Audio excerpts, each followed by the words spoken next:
Hello everyone, welcome to Exam Info academy.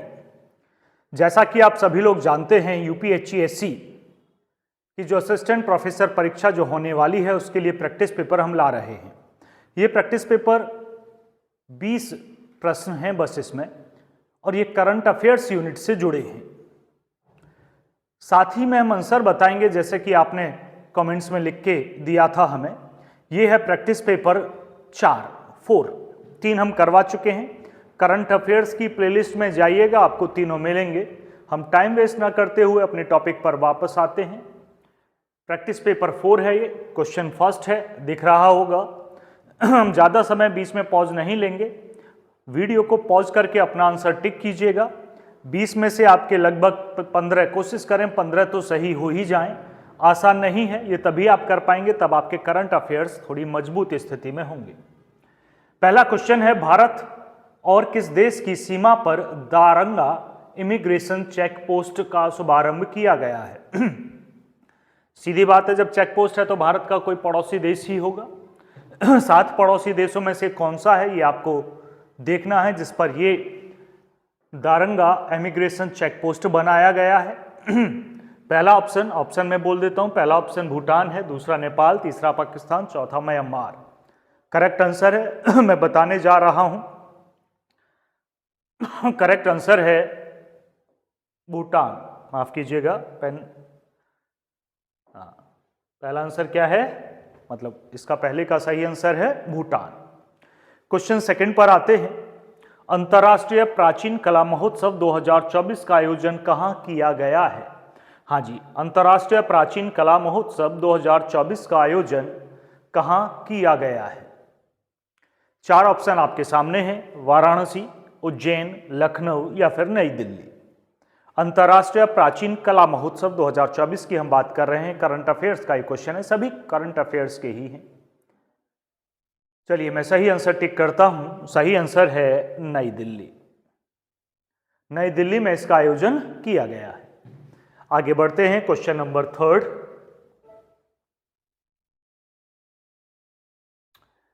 किस देश के पर्यटन विभाग ने अभिनेता सोनू सूद को पर्यटन के लिए ब्रांड एम्बेसडर नियुक्त किया है? आपको देश का नाम बताना होगा। किस देश ने सोनू सूद, फेमस कलाकार हैं, कोविड के समय में इन्हें ने काफ़ी मदद की, लोगों की, बहुतों ने की, इन्होंने भी की। पहला ऑप्शन है श्रीलंका देश ने, दूसरा नेपाल ने, चौथा थाईलैंड ने, और माफ कीजिएगा तीसरा थाईलैंड और चौथा यूएई ने। तो किस देश ने इन्हें पर्यटन विभाग का पर्यटन के लिए ब्रांड एम्बेसडर नियुक्त किया है? मैं करेक्ट आंसर बता रहा हूं। करेक्ट आंसर है थाईलैंड। हाँ जी, सोनू सूद साहब को थाईलैंड ने अपने यहाँ का पर्यटन के लिए ब्रांड एम्बेसडर नियुक्त किया है।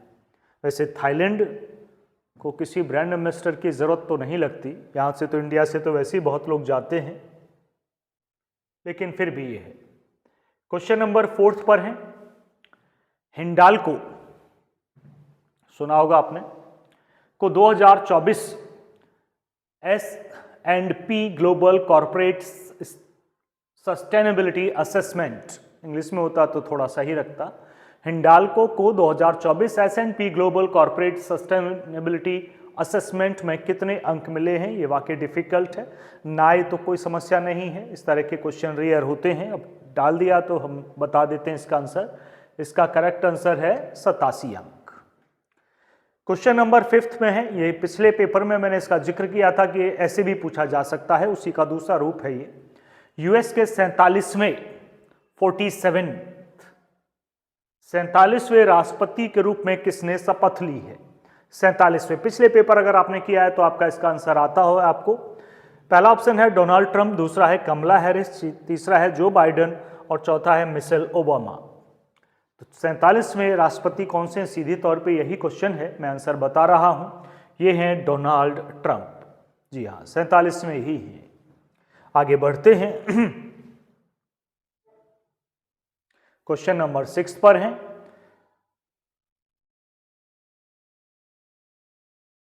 चर्चित ज्वालामुखी माउंट लेवोटोवी लाकी लाकी, बड़ा अच्छा नाम है इसका, तो माउंट लेवोटोवी लाकी लाकी किस देश में स्थित है? ये ज्वालामुखी किस देश में स्थित है? 4 ऑप्शन है, ऑस्ट्रेलिया, सिंगापुर, इंडोनेशिया या फिर लाओस। किस देश में स्थित है ये आपको बताना है। ज्वालामुखी के नाम से अगर याद आ रहा है तो अच्छी बात है आपको। करेक्ट आंसर है इंडोनेशिया। क्वेश्चन नंबर 7, हाल ही में महासागर शिखर सम्मेलन की मेजबानी किस देश ने की है? महासागर, तो सागर से बात जुड़ी होगी। उसी तौर पे आप ऑप्शंस को चेक कीजिएगा, एलिमिनेट करके भी आप इस क्वेश्चन को सॉल्व कर सकते हैं। भूटान, नेपाल, भारत या थाईलैंड। बात महासागर की है तो महासागर वाले देश ही इसमें इन्वॉल्व हो सकते हैं। अब आप सोच सकते हैं।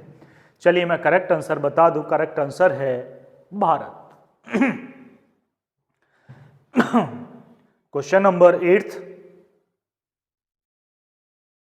थोड़ी खांसी बीच बीच में लग रही है लेकिन फर्क नहीं पड़ेगा, ध्यान दीजिएगा क्वेश्चन पर आप। Kannada short film sunflower were the first ones to know ने किस कैटेगरी में, कन्नड़ फिल्म ये है, शॉर्ट फिल्म ये है, ऑस्कर 2025 में स्थान हासिल किया है ऑस्कर के लिए? पहला ऑप्शन है सर्वश्रेष्ठ विदेशी फिल्म की कैटेगरी है, लाइव एक्शन शॉर्ट फिल्म है, सर्वश्रेष्ठ निर्देशन की वजह से शामिल किया गया है, या फिर सर्वश्रेष्ठ सिनेमेटोग्राफी के लिए है। 4 ऑप्शन है, वक्त है आपके पास, मैं आंसर बता रहा हूं, आप पॉज कर सकते हैं। अच्छा क्वेश्चन है। 8th का आंसर है बी। आपको आइडिया इस बात से हो जाना चाहिए था कि ये शॉर्ट फिल्म है, लाइव एक्शन शॉर्ट फिल्म। आगे बढ़ते हैं, क्वेश्चन नंबर 9 पर है अब हम। क्वेश्चन नंबर 9, किस देश ने 16 वर्ष से कम उम्र के बच्चों के लिए सोशल मीडिया का उपयोग प्रतिबंधित करने का कानून बनाने की घोषणा की है? बड़ा अच्छा कदम है ये। 16 वर्ष के नीचे के बच्चे अब उस तरह से इंटरनेट, सोशल मीडिया, मतलब सोशल मीडिया का उपयोग नहीं कर सकते। ये कौन सा देश है? 4 ऑप्शन इसमें है, ऑस्ट्रेलिया है, अमेरिका है, जापान है या फिर ये फ्रांस है। इसे अपने यहाँ के बच्चों की बहुत चिंता है और करेक्ट आंसर है ऑस्ट्रेलिया। ये बहुत बार पूछा जाएगा आपसे, बड़ा इंपॉर्टेंट क्वेश्चन है, बहुत ही इंपॉर्टेंट है, याद रखिएगा इसे कि सोशल मीडिया से बैन किया है, इंटरनेट से नहीं है, और 16 साल से नीचे वाले बच्चों को ही। आगे बढ़ते हैं, क्वेश्चन नंबर 10th मेरा फेवरेट है। ये तो अब से आना शुरू होगा, कई सारे एग्जाम्स में आपको दिखेगा भी। क्वेश्चन नंबर 10th, किस देश ने विश्व का पहला लकड़ी, वुड, हाँ जी, लकड़ी से बना, पेड़ की लकड़ी से बना उपग्रह जिसका नाम है लिग्नोसेट? ये नाम भी पूछा जा सकता है उल्टी तरह से कि लकड़ी का सैटेलाइट कौन सा है, क्या नाम क्या है? तो क्या है उसका नाम? लिग्नोसेट। लॉन्च किया है, देश बताना है। ठीक, देश बड़ा फेमस रहा ये, 2024 में बड़ी बात हुई इस पर। तो देश कौन सा है? वो चीन है, वो सिंगापुर है, वो भारत है या फिर वो जापान है। 4 में से आप एलिमिनेट करके भी क्वेश्चन को कर पाएंगे। भारत तो वो देश नहीं है, इसकी जानकारी आपको है। अब जो ज़्यादा शक आपको जाएगा वो चीन और जापान पर ही रहेगा। सिंगापुर में भी ऐसी टेक्नोलॉजी नहीं लगती उस तरह से। तो 2 ही हैं जो उपग्रह में ज़्यादा डील कर रहे हैं, या तो चाइना या तो फिर जापान। तो सोचिएगा, वुड, लकड़ी से किसकी प्रायोरिटी हो सकती है? हाँ जी, आप सही सोच रहे हैं, चीन का इंटरेस्ट कोई लकड़ी में ज़्यादा नहीं है, ये जापान की टेक्नोलॉजी है। इन्होंने एक विशेष पेड़ की लकड़ी से 10-10-10 लंबाई, चौड़ाई और ऊंचाई 10-10 सेंटीमीटर का ही है, बहुत बड़ा नहीं है, सैटेलाइट लॉन्च कर दिया है। लिग्नोसेट इसका नाम है। इसका मकसद है कि जब ये वापस आएगा तो ये जल जाएगा, राख बन जाएगी इसकी, तो जो कूड़ा करकट है वो नहीं होगा और ये अपना काम करके लौटेगा। तो सेल्फ डिस्ट्रक्शन इसमें एक तरह से टेक्नोलॉजी का उपयोग किया गया है। खैर, इसके बारे में जानकारी कर लीजिएगा, नेट पे डालिएगा, आपको निकल के आएगा। पूरे के पूरा दृष्टि IAS वालों ने तो पूरा कवर किया है इसे, तो वहाँ से ले लीजिएगा या किसी और साइट से ऐसे मैं किसी को प्रमोट नहीं कर रहा हूं, किसी से भी। आगे बढ़ते हैं। क्वेश्चन नंबर 11 है, हाल ही में विदेश मंत्री एस जयशंकर ने किस ऑस्ट्रेलियाई शहर में भारत के नए महावाणिज्य दूतावास का उद्घाटन किया है?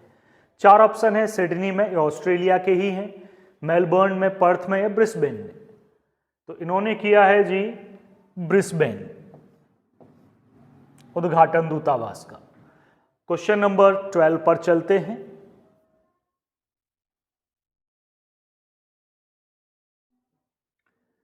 हाल ही में 12वां क्वेश्चन है, हाल ही में लोक गायिका शारदा सिंह का निधन हो गया। शारदा सिंह को किस वर्ष में पद्म भूषण प्रदान किया गया था? क्वेश्चन, अब इसमें 2 क्वेश्चन आगे के लिए भी सेंटेंस छोड़ा गया है कि किस लोक गायिका मतलब शारदा सिंह का निधन कब हो गया, ये भी आप डिटेल निकाल लें। इन्हें पद्म भूषण प्रदान किया गया था, डेट ईयर हम बताएंगे इसमें। 4 ऑप्शन है, 2018, 2019, 2020 या 2021, चारों ईयर लगातार के हैं। सोचिएगा सही आंसर क्या है। सही आंसर है 2018 ए में इन्हें पद्म भूषण प्रदान किया गया। अब दोनों तरीके से अब क्वेश्चन को रोटेट करके भी पूछा जा सकता है। क्वेश्चन 13 पर है, विश्व मुक्केबाजी महासंघ का सुपर फेदरवेट विश्व खिताब किसने जीता है? ये अच्छा क्वेश्चन है, ये काफी पॉपुलर भी है। मनदीप जांगड़ा, बजरंग पूनिया, विजय सिंह या दीपक दहिया।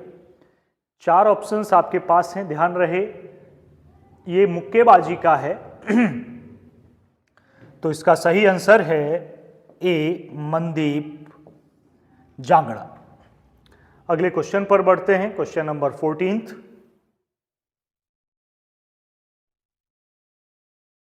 हाल ही में किस राज्य ने दीपम 2 योजना की शुरुआत की है? भारत का वह कौन सा राज्य है जिसने दीपम 2 योजना की शुरुआत की है? पहला ऑप्शन है आंध्र प्रदेश, दूसरा ऑप्शन है केरला, तीसरा है तेलंगाना, चौथा है महाराष्ट्र। सही आंसर है, मैं टिक कर रहा हूं, सही आंसर है आंध्र प्रदेश। पहला ऑप्शन करेक्ट है। मैच करते जाइएगा। क्वेश्चन नंबर 15 पर आते हैं, नीचे वाला क्वेश्चन नंबर 15। किसे 2026 तक अंतरराष्ट्रीय सौर गठबंधन का अध्यक्ष चुना गया है? सौर अंतरराष्ट्रीय गठबंधन का अध्यक्ष चुना गया है 2026 तक के लिए। 4 देशों के नाम हैं। अंतरराष्ट्रीय करंट अफेयर्स का ये क्वेश्चन बोला जाएगा। भारत, फ्रांस, ऑस्ट्रेलिया और दक्षिण अफ्रीका। चारों में से सही ऑप्शन है, हम टिक लगा रहे हैं भारत। भारत करेक्ट आंसर है। चलिए, गर्व होगा आपको ये सुन के कि आंसर भारत ही है। क्वेश्चन नंबर 16, पहला एशियाई बौद्ध शिखर सम्मेलन कहां आयोजित किया गया है?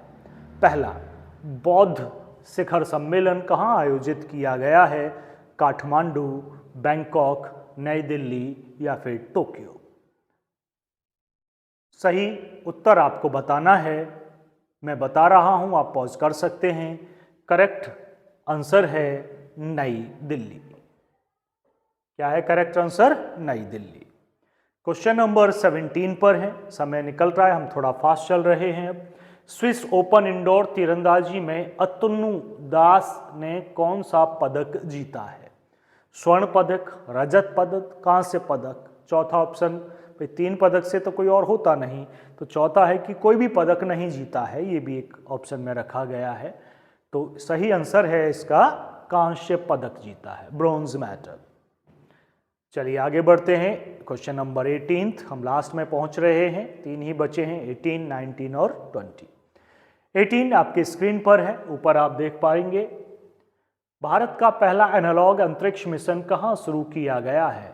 भारत का पहला एनालॉग अंतरिक्ष मिशन श्रीहरिकोटा में, जो कि अंतरिक्ष जो कि सैटेलाइट से जुड़ा हुआ केंद्र बोला जाता है, बेंगलुरु में, यहाँ भी है, लेह लद्दाख में या फिर अहमदाबाद में। अहमदाबाद शायद इसलिए दिया, गुजरात का है और सरकार वहीं की मानिएगा, ज़्यादा वहीं का हिस्सा है, तो हो सकता है अहमदाबाद सोचें आप लोग, लेकिन थोड़ा सोचिए, विचार कीजिएगा। क्वेश्चन नंबर 18 पर सही आंसर है लेह लद्दाख। आगे बढ़ते हैं। सेमीकंडक्टर नीति लागू करने वाला भारत का पहला राज्य कौन सा है? सेमीकंडक्टर नीति लागू करने वाला पहला राज्य कौन सा है? पहला गुजरात, असम दूसरा ऑप्शन, तीसरा केरला और चौथा उत्तर प्रदेश। सेमीकंडक्टर आप एलिमिनेट कर सकते हैं, उत्तर प्रदेश का सेमीकंडक्टर से कोई लेना देना नहीं। असम भी सेमीकंडक्टर के लिए तो नहीं जाना जाता। चलिए मैं आंसर बताता हूं, वह है गुजरात। हाँ जी, गुजरात वाइब्रेंट ज़्यादातर जो औद्योगिक से जुड़े हुए हैं वो गुजरात में या फिर आपको बेंगलुरु में, कर्नाटक में दिखेंगे, और कुछ कुछ महाराष्ट्र में भी दिख सकते हैं, बाकी तो जगह पे उतना कुछ है नहीं। चलिए क्वेश्चन नंबर 20 पर हम चलते हैं। एनवायरमेंटल शिप इंडेक्स ESI के तहत ग्रीन शिप इंसेंटिव्स लागू करने वाला भारत का पहला बंदरगाह कौन सा है? कोचीन पोर्ट, मंगलुरु पोर्ट, मोरमुगाओ बंदरगाह या फिर पारादीप पोर्ट? कौन सा है? क्या लागू करने वाला है? एनवायरमेंटल शिप इंडेक्स के तहत ग्रीन शिप इंसेंटिव्स किसने अप्लाई किया है? तो इसका करेक्ट आंसर है जी सी, मोरमुगाओ बंदरगाह। ये 20 क्वेश्चन हमने दिए। एक हमारे दर्शक का एक कमेंट आया, सर आप 30 क्वेश्चन का लाइए। बिल्कुल लाने जा रहे हैं 30 क्वेश्चन वाले पूरे। ये तो करंट अफेयर्स की यूनिट ही चल रही है, उसी के प्रश्न हैं, ये चलती रहेगी, ये रेगुलर चलेगी। 10 मॉक टेस्ट पेपर जो कि बिल्कुल पैटर्न पे होंगे, इतने एक्यूरेट होंगे कि अगर उसमें एनवायरमेंटल यूनिट के इतने क्वेश्चन हैं तो इतने ही होंगे, ICT के जितने उतने ही होंगे, शिक्षण के कितने उतने ही होंगे, हिस्ट्री ज्योग्राफी से कितने उतने ही होंगे, और उसी पार्ट से होंगे। इतनी एक्यूरेट हम टेस्ट सीरीज लाने जा रहे हैं, जल्दी ही अनाउंस करेंगे उसे। तब तक इन्हें देखिएगा, 20-20 क्वेश्चन ही इसमें रहेंगे, आंसर मैं साथ में बता ही रहा हूँ। इस वीडियो में इतना ही था, धन्यवाद।